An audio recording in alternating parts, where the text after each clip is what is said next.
আসসালামু আলাইকুম। আজকে দেখেন কনস্ট্রাকশনের কাজের বিভিন্ন ধরন। এটা দেখেন যে এটা একটা পিলার, দুই দরজার পাশে, যেটা প্রত্যেকটা ওয়াল কিন্তু কংক্রিট হবে, প্রতিটা ওয়াল কংক্রিট হবে। দেখেন আপনারা এই যে হাদিদগুলো দেওয়া আছে ওয়াল কংক্রিটের জন্য, প্রত্যেকটা ওয়ালে হাদিদ দেওয়া আছে, প্রত্যেকটা ওয়ালের জন্য হাদিদ দেওয়া আছে। ঠিক আছে, এই হাদিদ পরানো হয়ে গেছে পুরোটাই। এবার এই যে শাটার, এই শাটার দু সাইডে দিয়ে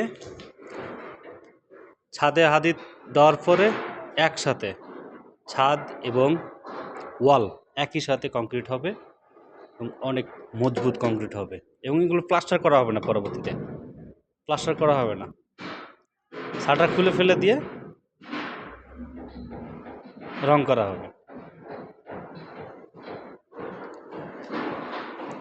এইভাবে 4 তলা পর্যন্ত উঠে যাবে প্রত্যেকটা ওয়াল কংক্রিট, মানে এক্সট্রা কোনো পিলার নাই, প্রত্যেকটা ওয়ালেই কংক্রিট করা হবে। এই জন্য হাদিদ এভাবে বাঁধা হয়েছে।